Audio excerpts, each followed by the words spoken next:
और चले परमेश्वर के चरणों में। परमेश्वर ने हमें एक हफ्ते तक संभाल कर रखा है और आशीष से भरा हुआ है। हमारा एक विश्वास है कि हम लोग एक हफ्ते में कोई पाप नहीं किए होंगे, कोई गुनाह नहीं किए होंगे, क्योंकि हम रोज के रोज पश्चाताप करते हैं और प्रभु से माफ़ी मांगते हैं।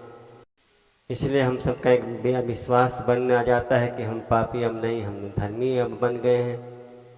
फिर भी हम पश्चाताप करते हैं कि हो सकता है अनजाने में कोई बात बोल दिया गया हो जिससे हम मुझसे पाप हुआ, तो अपने पापों से पश्चाताप करें, अपने आत्मा प्राण जीवन को परमेश्वर के चरणों में रखें, ताकि हम लोग के जीवन से परमेश्वर की महिमा हो और परमेश्वर आशीष दे और अपना काम हम लोग के जीवन से करने पाए। आइए हम सर को झुकाएं। Hallelujah hallelujah hallelujah hallelujah. धन्यवाद धन्यवाद धन्यवाद धन्यवाद धन्यवाद ईश्वराया। ओ पवित्र पवित्र पवित्र सेनाओं की हवा है, सारी सृष्टि के मालिक हे, सारे जीवों के दाता है, सारे श्वासों का करता है, सनातन काल की हवा हे, सर्वशक्तिमान परम पिता परमेश्वर पवित्र आत्मा प्रभु यीशु मसीह, फिर आपके चरणों के पास आते हुए आपसे विनती प्राप्त। धन्यवाद आपने संभाला, हर ठोकरे मुसीबत से बचा प्रभु। धन्यवाद हम आपके भारी पिता परमेश्वर, मैं एक पापी हूँ पिता, आप में हो सकता है मुझसे जाने में कोई गलती खता हुआ हो प्रभु, लेकिन आपका दास मैं आपसे क्षमा चाहता हूँ प्रभु। प्रभु आपने कहा तुम्हें जो बोलना होगा वो उसी घड़ी बता दीजिएगा पिता। प्रार्थना करते समय आया पिता, आपने मुझसे बताया प्रभु, ताकि आपकी महिमा आपका अनुग्रह कर सकूँ। आपको धन्यवाद है, धन्यवाद है पिता परमेश्वर। मुझ पापी पर दया कर दे प्रभु। इस कलिसिया को ले पिता, कलिसिया के सारे पाप गुनाह को क्षमा करे प्रभु। इस कलिसिया में आपकी महिमा का राज्य है पिता, आपका अनुग्रह पर दया हो, आपका पिता प्रार्थना करते हैं पिता। हम आपको धन्यवाद है, आपका अनुग्रह पिता परमेश्वर प्रार्थना करते हैं, आपका अनुग्रह पिता परमेश्वर प्रार्थना करते हैं। स्वामी हम सबको आप महान है चुना है प्रभु, लेकिन शैतान कहीं न कहीं चाल चल के हम सबको दुविधा में डाल डरा देता है पिता। हम लोग का मार्गदर्शन कर पिता, बताएं सही मार्ग पर चलाएं प्रभु, ताकि आपकी महिमा हो सके हमें पिता परमेश्वर। आज के गीत वचन में आशीर्वाद ताकि आपका नाम ऊंचा, आपकी महिमा है पिता परमेश्वर प्रार्थना करते हैं। पवित्र आत्मा आपकी महिमा, आपका अनुग्रह पिता परमेश्वर प्रार्थना करते हैं। स्वामी आपका अनुग्रह, आपका दया पिता परमेश्वर प्रार्थना करते हैं। स्वामी आपके अनुग्रह, आपका दया पिता, अपने आप नाम ऊंचा हो। पूरी कलीसिया का आशीर्वाद है, सामने आपका अनुग्रह पिता पिता प्रार्थना करते हैं। यीशु धन्यवाद है पिता, आज के दिन को हम आपका हाथ में, आज के दिन में आज के गीत वचन चंगाई प्रार्थना, आज के चिन्ह चमत्कार पिता जो भी कुछ हो सब आपकी इच्छा के अनुसार पिता प्रार्थना करते हैं पिता, प्रार्थना करते हैं। सारी व्यवस्था प्लान को हम आपका पिता परमेश्वर प्रार्थना करते हैं। आपका अनुग्रह पद पिता, आपका नाम ऊंचा हो। सारी महिमा और गौरव आपको हम देते पिता परमेश्वर प्रार्थना करते हैं। जीवन आपका है और आपके लिए पिता परमेश्वर प्रार्थना करते हैं। तो हमें आपसे विनती प्रार्थना करते हैं, आप सहायता करें पिता, आपकी महिमा आपका अनुग्रह पर इस कलिसिया पर दया करें।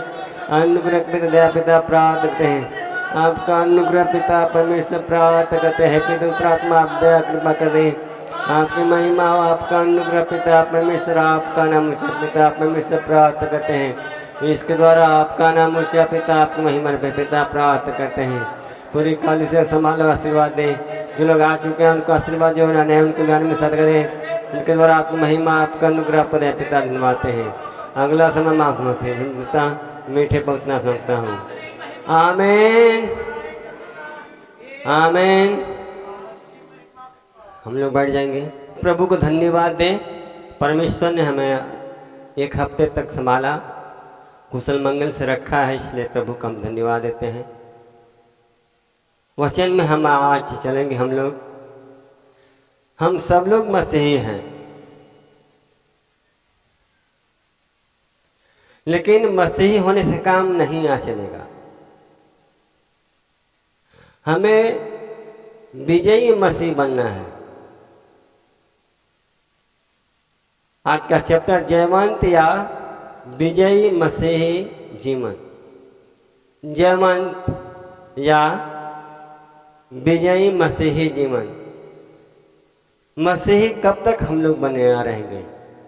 आपने तमाम सेवकों को देखा है, उन्होंने अगर मसीह को स्वीकार किया है तो कभी इनकार नहीं किया है। और आज जो लोग केवल मसीही हैं वो लोग विजयी नहीं हैं, वो लोग भटक आ सकते हैं। अचानक उनको चंगाई नहीं मिला, अचानक उनको कोई भरमा दिया, कोई और रास्ता पकड़ा दिया, वो भ्रम आ जाते हैं क्योंकि उनका जीवन में विजय नहीं है। बाइबल भी कहते हैं तू प्राण देने तक विश्वासी रह, तब मैं तुझे जीवन का मुकुट दूंगा। विजयी मसीही जीवन या जयवंत जीवन किसको कहते हैं? पहले हम देखें, आज हमारा परिवार, आपका परिवार प्रभु के पास लगा है, प्रभु की स्तुति करता है, प्रभु की आराधना करता है। 1 साल 2 साल 3 साल बीतता है, अचानक किसी बात बस समस्या आपका नहीं टलता है, या फिर आपका समस्या टल के फिर आ गया। अगर आपके जीवन में जयवंत आप नहीं हैं और विजयी नहीं हैं, आपके अंदर परमेश्वर का संपूर्ण रीति से ज्ञान और शिक्षा नहीं है, आप अधूरे हैं, तो आप गिर सकते हैं।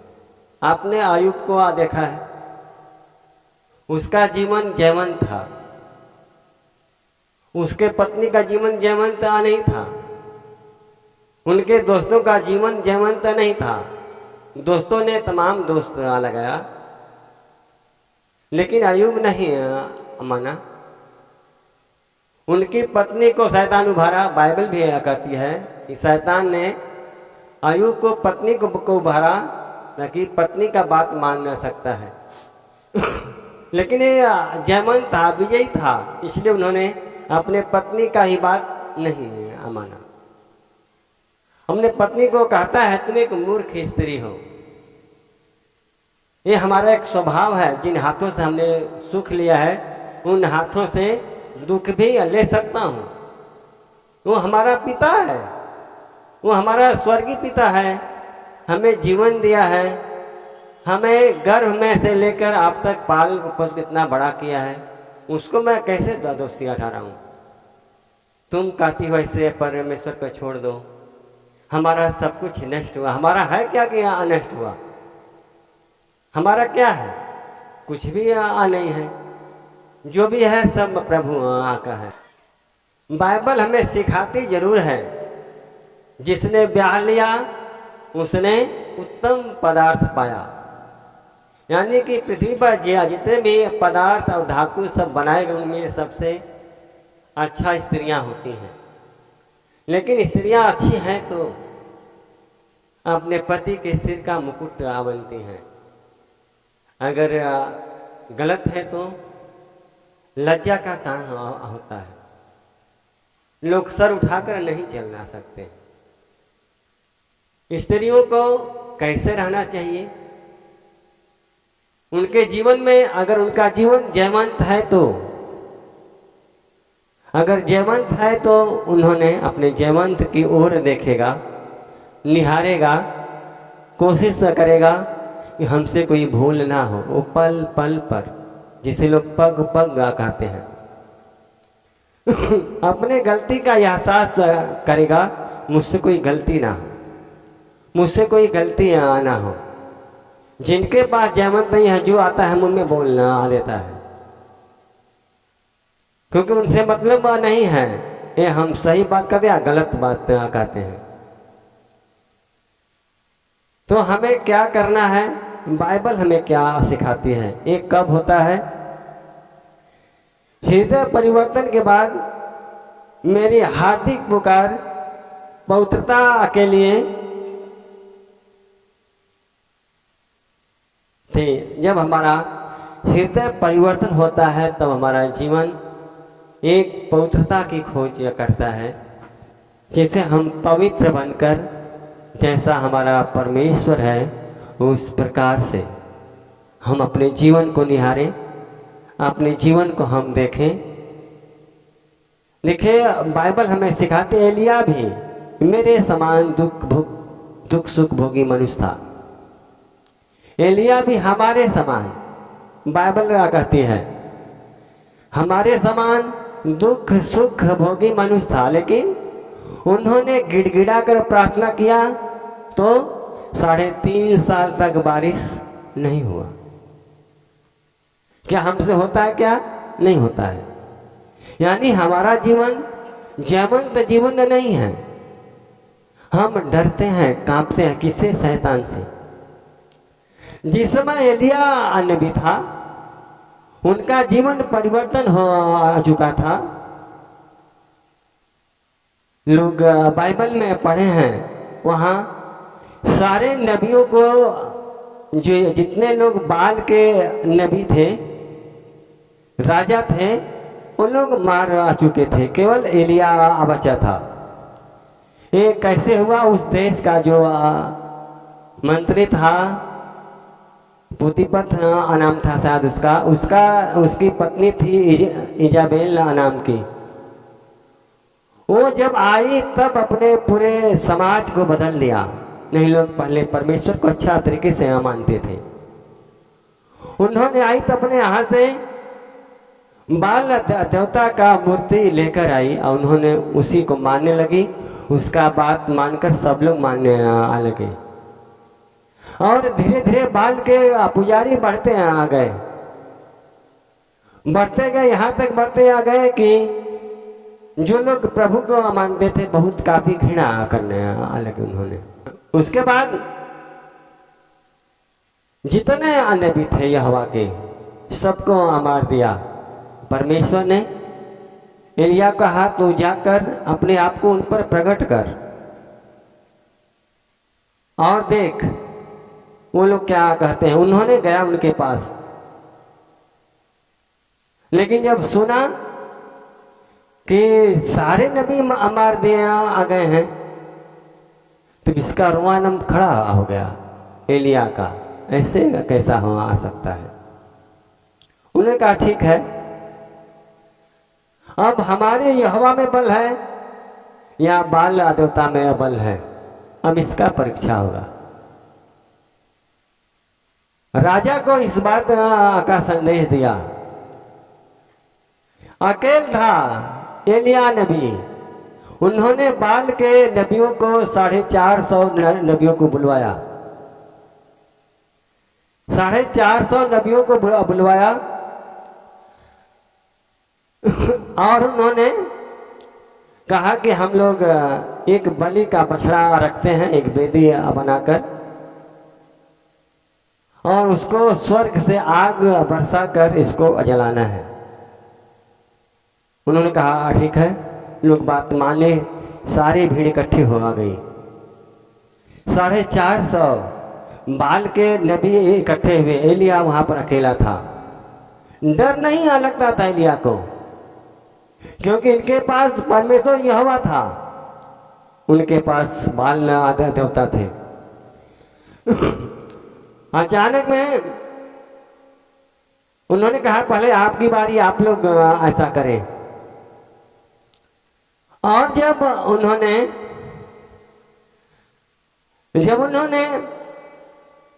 बाल के नबियों को जब संदेश दिया, आप लोग अपने देवता को पुकारी, यहाँ पर आग हम लोग नहीं लाएंगे, हमारा देवता या हमारा भगवान लाएगा या हमारा ईश्वर लाएगा, वो भस्म करेगा।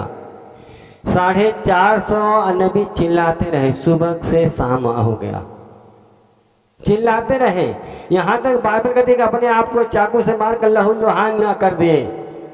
ना तो कोई आवाज आया, ना तो आके बरसे। एलिया चुगली किया, देखो देखो आपका हो सकता है कहीं भगवान रास्ते में होगा, कभी आपका देवता कहीं गया होगा, पुकारी और पुकारिए। लोग अंत में हार मान गए। क्यों हार माने? क्योंकि ये लोग जयवंत नहीं थे। एलिया अकेला बचा था, ये जयवंत था। और एलिया ने अपने 12 गोत्रों के अनुसार 12 पत्थर का टुकड़ा लिया, वो सरिया दिया, रख दिया, और उस वेदी पर वो बछड़ा को रखा काटा हुआ, उस पर पानी खूब भरवा दिया ताकि समझ में आए कि सब भीग गया है, आग नहीं लग सकती है। और एलिया अपना हाथ स्वर्ग की ओर उठाया और कहा, हे परमेश्वर पिता, मैं आपसे आदेश पाकर, मैंने जो भी किया हूं आपसे आदेश पाकर और आपकी इच्छा के अनुसार किया हूं। आज यहाँ पर अब अपने आप को प्रकट कर दीजिए कि आप ही इस देश का, इस समाज का, सारे संसार का, सारे विश्व का परमेश्वर है और सब लोग झूठे हैं। जब एलिया प्रार्थना किया तब तुरंत स्वर्ग से आ गई और वो जो बछड़ा था वेदी पर पानी समेत भस्म हो गया।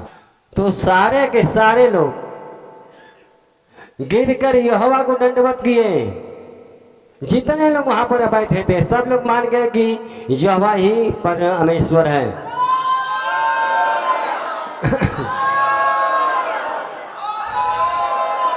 यह है हमारा मसीही जीवन, जयवंत जीवन।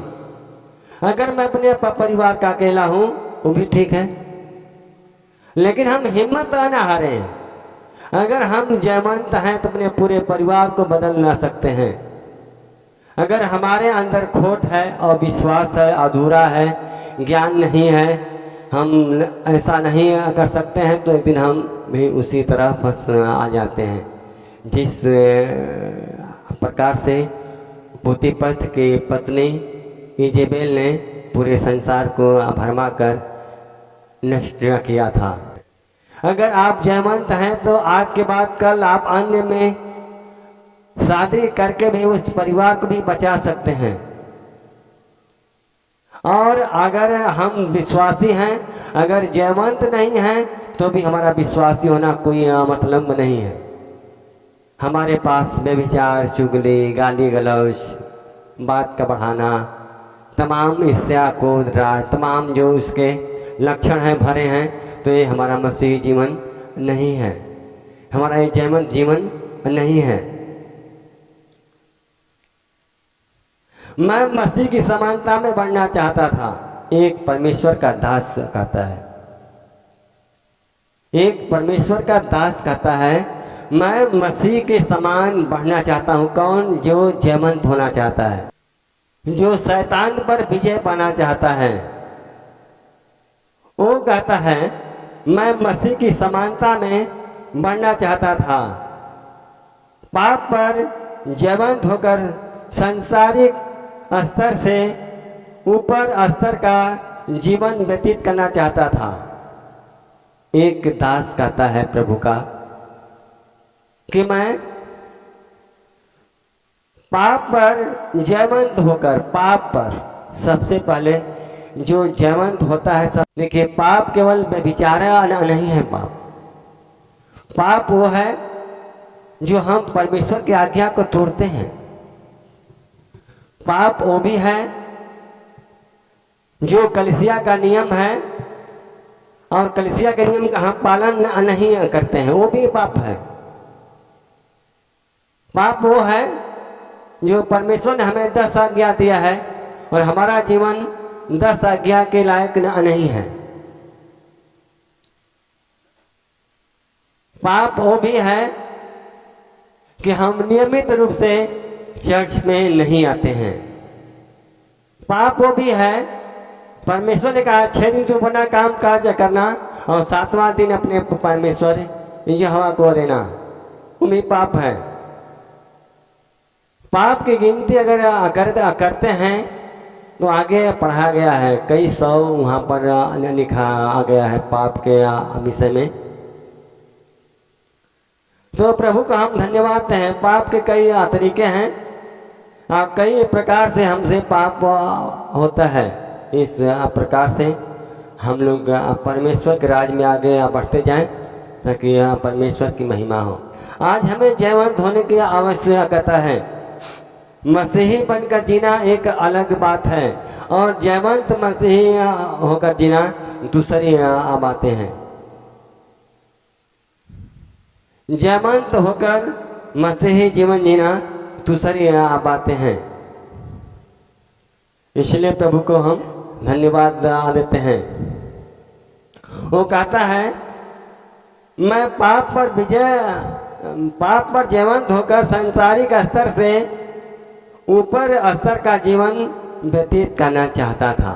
सांसारिक स्तर को छोड़कर जो आज हम इस समाज में रहते हैं, देश में रहते हैं, वो भी ठीक है, लेकिन जो गलत वातावरण है, जो गलत विचार हैं, जो गलत भावनाएं हैं, उनके साथ रहना कितना मुश्किल पड़ता है। दाऊद क्या कहा है अपने प्रार्थना में, अपने पहले सब्जेक्ट के पहले पद में कहा है, क्या ही धन्य है वह पुरुष जो दुष्टों की युक्ति पर नहीं चलता, न पापियों के मार्ग में खड़ा होता और न ठट्ठा करने वालों की मंडली में बैठता। वो पहली बात में कहा है दाऊद ने। दाऊद परमेश्वर का बहुत अच्छा दास था, इसलिए प्रभु का हम धन्यवाद देते हैं। अंत में उसका घमंड वो पाप में गिराया। उसका घमंड, वो सोचा कि मैं तो अब प्रभु का दास हूं, कुछ भी हम करते हैं कुछ नहीं हो आ पाएगा। तो ऐसी बात नहीं है, वो सबका न्याय है, चाहे हम हो चाहे आप हो। बाइबल कहती है परमेश्वर ने मुझे बहुमूल्य शिक्षा देने के लिए, परमेश्वर ने, ये परमेश्वर की दया है कि यहाँ पर एक परमेश्वर का मंदिर बना है, परमेश्वर का भवन बना है, परमेश्वर की कलीसिया बना है। वो कहता है परमेश्वर ने मुझे बहुमूल्य शिक्षा देने के लिए एक परमेश्वर का भवन या बाइबल स्कूल या कलीसिया में ले गया। आपको जहां भी लेकर गया, चाहे बाइबल स्कूल आप गए हैं या आप कहीं चर्च में गए हैं या फिर कलीसिया में गए हैं, उन्होंने एक बहुमूल्य शिक्षा पाने के लिए, ये शिक्षा बहुत बहुमूल्य है, ये शिक्षा सबको नहीं मिलता है और ये शिक्षा सबके अंदर नहीं बसता है।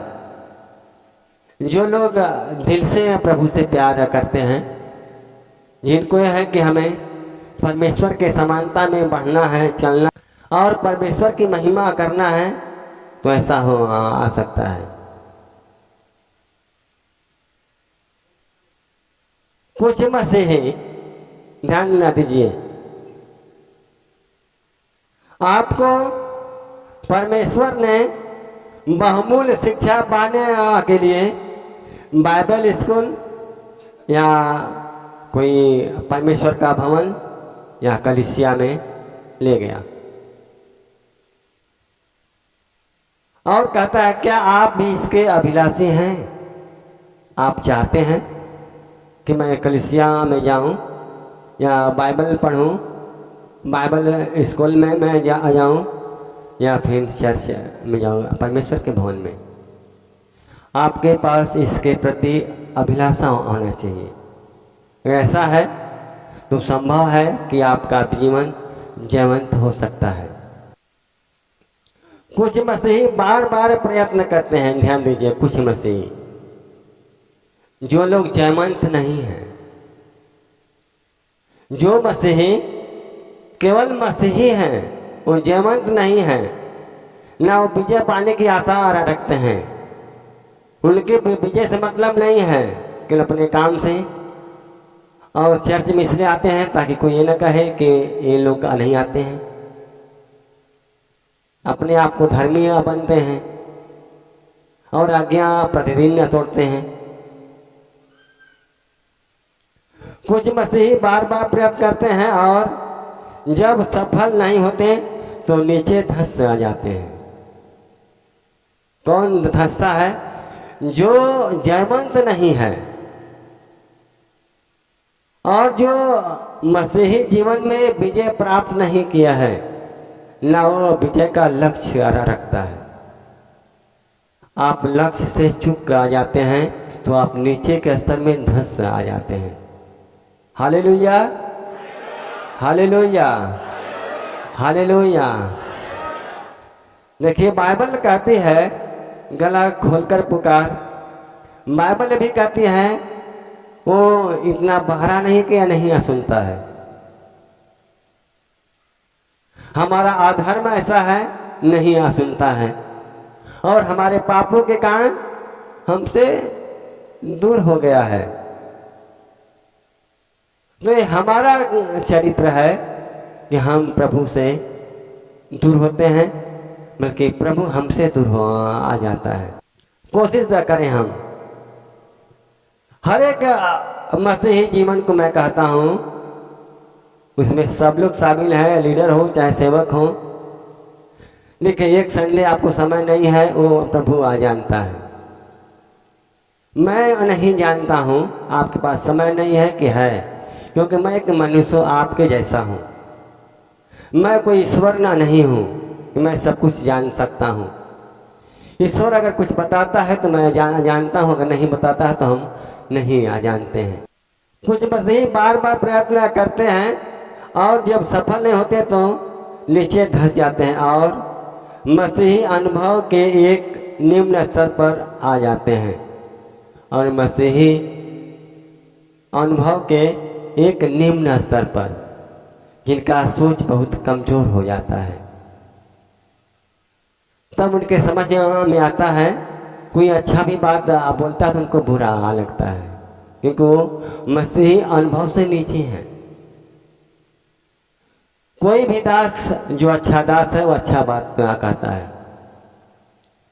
वो पूरे कलीसिया के लिए कहता है। कोई दास से नहीं चाहता कि कलीसिया ना बढ़े, कोई ऐसा है नहीं है। हर एक दास चाहे छोटा हो चाहे बड़ा हो, ये चाहते हैं कि कलीसिया दुनादुन और बढ़ती जाए, 100 गुना फल न लगे, 100 गुना आशीर्वाद मिले।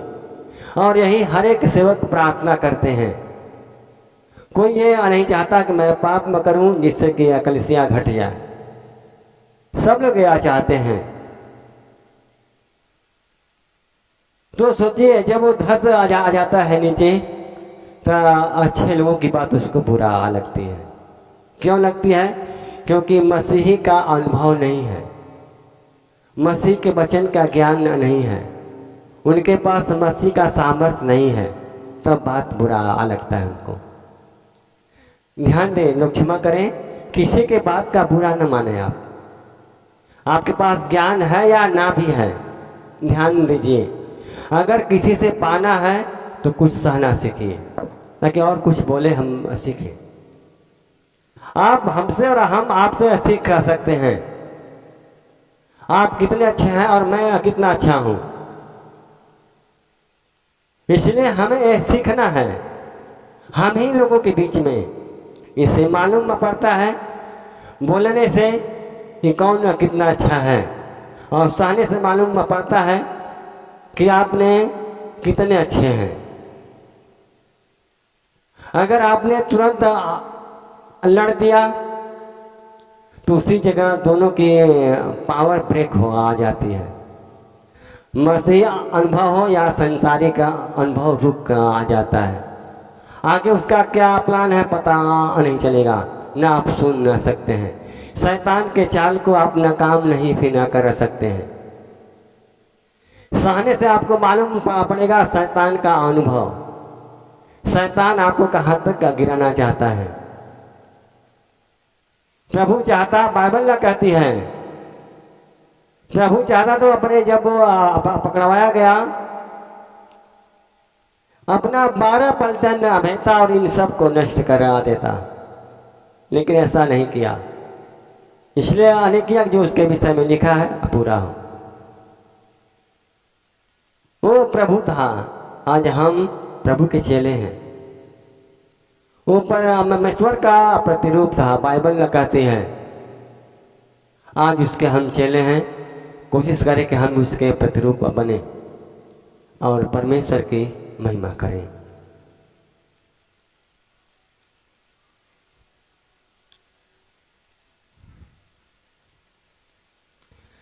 जब मसीही अनुभव उसके एक निम्न स्तर पर आ जाते हैं,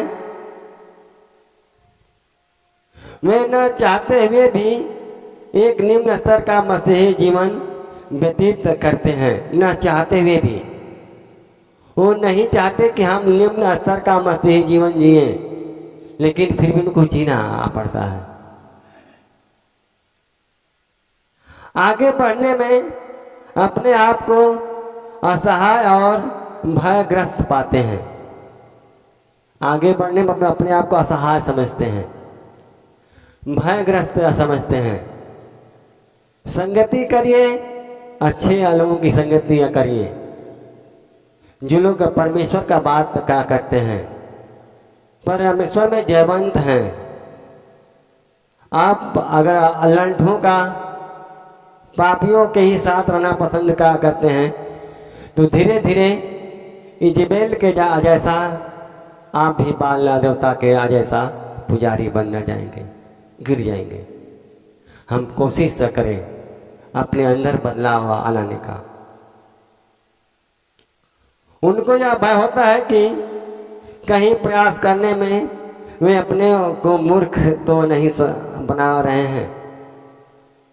उनका ये अनुभव होता है कि लगता है कि मैं मूर्ख हूं, बेकार मैं प्रयास करता हूं, कोई सच्चाई नहीं है, कोई मसीह नहीं है, कोई परमेश्वर नहीं है। अपने आप को मूर्ख हुआ समझता है व्यक्ति। दूसरे अन्य मसीही जीवन का नाम भी नहीं जानते, वे निरंतर पाप करते, पश्चाताप करते रहते हैं। निरंतर पाप करना, पश्चाताप करना ये क्या है? हम नीचे धंसते हैं। ये जरूरी नहीं है कि हमने पश्चाताप कर दिया तो फिर पाप हम ना करें। अब हमें मसीह को जान गया तो पाप नहीं करना चाहिए, नहीं तो एक दिन हम असहाय हो जाएंगे। जिस दिन प्रभु हमें के छोड़कर चला जाएगा, उस दिन हम लोग एकदम असहाय हो जाएंगे। कोशिश करें। क्या मसीह के पास हमें देने के लिए बस यही है? बाइबल कहती है, क्या मसीह के पास हमें देने के लिए बस यही है? पाप और पश्चाताप। हम पाप करते रहे, पश्चाताप करते आ रहे हैं? नहीं। जब तक मालूम नहीं था तब तक हमने पाप किया। जब हमें मालूम हो गया, उसी दिन से हमें पाप को छोड़ देना चाहिए। उसी दिन पाप को छोड़ देना चाहिए, तब हमें जागृति मिल सकती है। जागृति का मतलब होता है सोए हुए आत्मा को जगाना, भूले हुए चीज को याद न करना। हम प्रभु को नहीं जानते थे, आज हम परमेश्वर को जानते हैं। इनमें कुछ बातें होती हैं, जैसे कि हमारा हाथ होता है, हाथ को स्वच्छ होना जरूरी है, हृदय को शुद्ध होना जरूरी है, आंख को, मुंह को, क्योंकि देखिए जो भी हम आगे बढ़ते हैं, जब हम लोग सही रहते हैं तब आगे बढ़ते हैं। एलिया को देखिए, एक एलिया अकेला 450 नबियों को मारा उन्होंने, क्योंकि बहुत सारे नबियों को मार दिए थे लोग, इसलिए उन्होंने उनको मार दिया। अच्छा नहीं किया, लेकिन उस समय का यही व्यवस्था था, विधि था, इसलिए हमारा। आज हम प्रभु को मानते हैं, प्रभु यीशु मसीह ने खुद सबका बोझ लेकर अपने को मृत्यु सहा, इसलिए हम नहीं मारते हैं। आज हम प्रेम से मिलते हैं, सबका सह लेते हैं, लेकिन अगर वो गाली दिया तो हम गाली नहीं देते हैं। हम न्याय प्रभु के ऊपर छोड़ते हैं। आज अगर हम जान गए हैं तो यह है जयवंत। देखिए, जयवंत एक सेवक काम करता है। जयवंत होने के लिए उदाहरण है, मेरे टॉपिक में देखिए बाइबल ना कहती है, एक मनुष्य ने जिसने परदेश जाते समय अपने दासों को बुलाकर अपनी संपत्ति को उनको सौंप दी। उसने एक को 5 तोड़े, दूसरे को 2 और तीसरे को 1। यानी कि एक व्यक्ति है, वो परदेश जाते समय अपनी सारी संपत्ति में से जितने उनके नौकर हैं, दास हैं, बुलाकर वो बांट आ देता है और बांट कर वो परदेश चला आ जाता है। वो मनुष्य कौन है? वो मनुष्य यीशु मसीह है।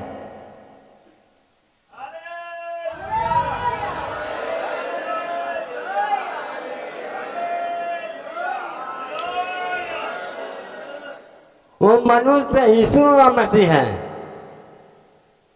जो धरती पर आके अपनी सारी संपत्ति को बांट कर गया है। किसको? अपने चेलों को। बाइबल क्या कहती है? उसके पास कितने वरदान हैं? 9 वरदान हैं। उन्होंने 9 में से एक दास को 5 वरदान दिया। इसे दान और वरदान कहते हैं, दोनों कहते हैं। एक को 2 दिया, एक को 1 दिया। और बाइबल क्या कहती है? हर एक को उसकी सामर्थ्य के अनुसार दिया। जिसके पास 10 संभालने का सामर्थ्य था उसको 10 दिया, जिनके पास 2 संभालने का सामर्थ्य था उनको 2 दिया, और जिनके पास 1 संभालने का सामर्थ्य था उनको 1 दिया। मान ना लीजिए प्रभु ने हमें 5 दिया, तो 5 दिया तो क्यों दिया है? सोचिए क्यों दिया है? वो हमें दिया है कि हम इससे कमाएं। जिसे 2 दिया उसको भी, उससे भी कमाएं। वो मालिक हमसे हिसाब लेगा। वो कहता है तब परदेश चला गया, तब जिनको 5 तोड़े मिले थे उसने तुरंत जाकर उनसे लेन देन किया और 5 तोड़े और कमाए। इसी रीति से जिसको 2 मिले थे उसने भी 2 और कमाए, परंतु जिसको 1 मिला था उसने जाकर मिट्टी खोदी और अपने स्वामी के रुपए को छिपा दिया। इस चर्च में, हर चर्च में संसार पर 3 कैटेगरी है। दासों में, लीडरों में, विश्वासियों में, सेवकों में 3 कैटेगरी है। जिन दास को जानता है कि ये कितना भार संभाल सकता है वो उतना ही आ देता है, उससे ज्यादा नहीं देता ताकि वो संभाल ना सके। वो आपके क्षमता के अनुसार आ देता है। आपका क्षमता कितना है?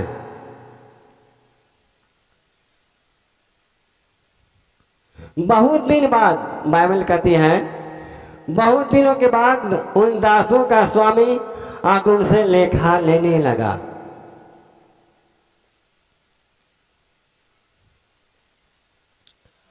जिसको 5 तोड़े मिले थे उसने 5 तोड़े और लाकर कहा, हे स्वामी तूने मुझे 5 तोड़े सौंपे थे और देख मैंने 5 तोड़े और कमाए हैं। उसके स्वामी ने उससे कहा, धन्य है अच्छे और विश्वास योग्य दास, तू थोड़े में विश्वास योग्य रहा, मैं तुझे बहुत वस्तुओं का अधिकारी बनाऊंगा। अपने स्वामी के आनंद में सहभागी हो।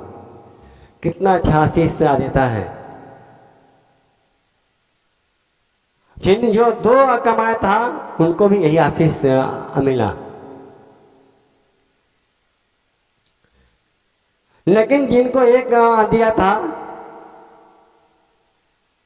तुझे जानता था कि तू कठोर मनुष्य है, तू जहाँ कहीं नहीं बोता वहाँ काटता है, और जहाँ नहीं छिटता वहाँ से बटोरता है। इसलिए मैं डर गया और जाकर तेरा थोड़ा मिट्टी में छिपा दिया। देख जो तेरा है यह वह यह है। उसके स्वामी ने उसे उत्तर दिया, हे दुष्ट और आलसी दास, जब तू यह जानता था कि जब जहाँ मैंने नहीं बोया वहाँ से काटता हूँ, और जहाँ मैंने नहीं छीटा वहाँ से बटोरता हूँ, तो तुझे चाहिए था कि मेरा रुपया शराबों को दे देता, तब मैं आकर अपना धन ब्याज समेत ले आ लेता। यानी कि पूरे कलीसिया में 3 वरदान हैं। 9 वरदान सबको नहीं यहाँ मिलता है। 9 का 9 केवल प्रभु यीशु मसीह के पास था।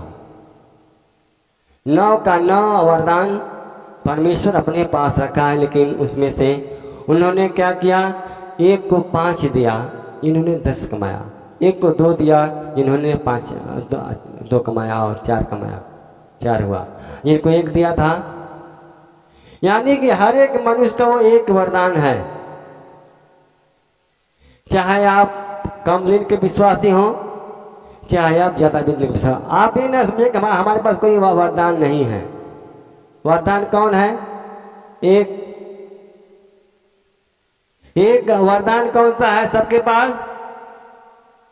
परमेश्वर का सुसमाचार सुनाने का एक वरदान सबके पास है। ये सबका कर्तव्य बनता है कि हम एक दूसरे को सुनाएं। अगर आपसे नहीं हुआ तो आप एक दुष्ट और आलसी दास का कहलाते हैं, यानी कि आप श्रापित होते हैं। हर एक मनुष्य अपने आप को देखें,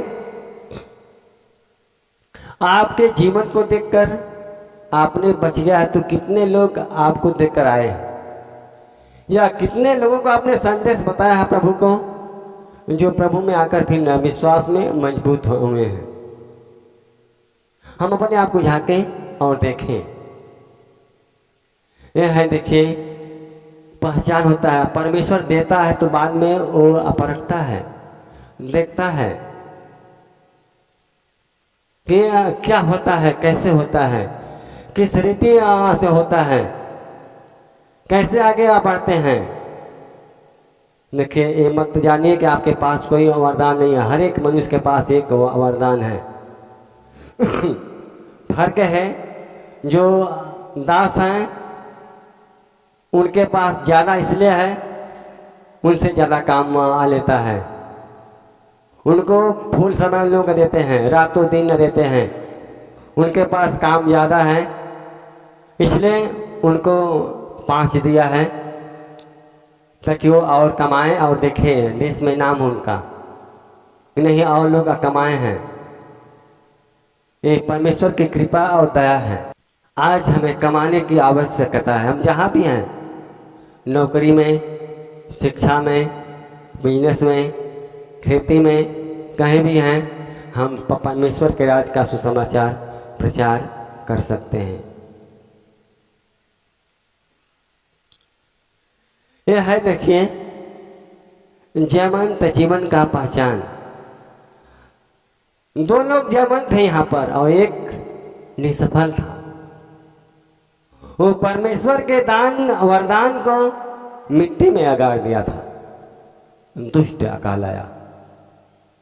बाइबल में कहती है, श्रापित है वह जो परमेश्वर का काम आलस से करता है। उनके काम में आलस क्यों? जब हमें चर्च में आना है तो हम समय से आए। ये जरूरी नहीं कि जब हम आते हैं तभी आप पाए। यहाँ पर प्रभु ने नए सिरे से अपना काम करना शुरू किया है। इसलिए शुरू किया है कि कलीसिया बढ़े तो आगे को प्रॉब्लम आना हो, परमेश्वर की महिमा होता जाए। तो सेवक नया हो चाहे पुराना हो, हमको काम है प्रभु से। प्रभु का एक दास है जो जिसे हम अनुसा कहते हैं, उन्होंने गिड़ा के प्रार्थना किया, रोया, चिल्लाया। प्रभु उनकी आवाज़ सुनी। उन्होंने कहा, तेरे दान तेरे आंसू देखे आ गए हैं। और स्वीकार किए गए हैं। हम ऐसा प्रार्थना करें। और हम देखते हैं विजयी जीवन की संभावना, विजयी जीवन की संभावना।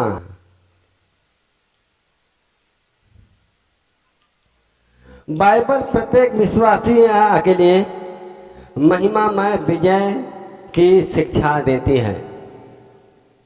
बाइबल प्रत्येक विश्वासी के लिए महिमामय विजय की शिक्षा देती है। पहला हेडिंग है विजयी जीवन की संभावना। बाइबल प्रत्येक विश्वासी के लिए महिमामय विजय की शिक्षा देती है। जैसे पहला यूहन्ना 5:4, क्योंकि जो कुछ परमेश्वर से उत्पन्न हुआ है वह संसार पर जय प्राप्त करता है, और वह विजय जिससे संसार पर जय प्राप्त होती है हमारा विश्वास है। हालेलुया। ये बाइबल हमें देखिए सिखाती है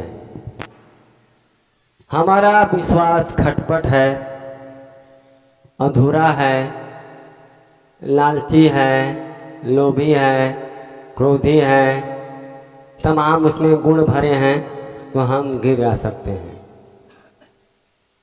कोई जरूरी नहीं कि हम एक प्रभु के दास हैं तो हम अच्छे हैं। ये हमारा गुण, हमारा चाल चलन और हमारा व्यवहार हमें सिद्ध करेगा ये अच्छे हैं। लोग का कहेंगे कि ये अच्छे हैं। अगर कोई व्यक्ति अपने आप को अच्छा कहे वो मूर्ख है। जब लोग कहते हैं कि वो अच्छे हैं तो फिर आप अच्छे होते हैं। कौन अगर कहता है कि मैं अच्छा नहीं हूं? हर एक व्यक्ति कहता है मैं अच्छा हूं। लोग सोचते होंगे, लोग चाहे जो भी कुछ कहें हम अच्छे हैं, लेकिन नहीं, यहाँ लोगों को कहना है कि वो अच्छा है। देखिए लोग प्रभु को कितना बुरा कहते थे, लेकिन जिस दिन प्राण छूटा अथवा पहाड़ डोले फटे, तरैया सब चमकी, तारे गवाही दिए, अंत में सारे लोग चिल्ला उठे कि व्यक्ति सचमुच धर्मी था। कब हुआ? जब मंदिर का पर्दा फटा, जब दिन को अंधेरा छा गया, तमाम ऐसे चिन्ह देखे, तब लोगों ने आवाज उठा कि सच में मनुष्य धर्मी था, हम लोग गलत किए हैं। तो देखिए अच्छे लोगों की बुराई शैतान न करता है। अच्छे लोगों की बुराई शैतान न करता है ताकि उसका मनोबल का कमजोर हो और लोग सोचे कि अरे यार, लोग सब लोग यही कहते हैं मैं बेकार हूं। आप तो अच्छे हैं ना, आपको पता है और प्रभु को पता कि आप अच्छे हैं। अपने मनोबल को कमजोर मत करिए, आप विजय की ओर बढ़ते जाएं।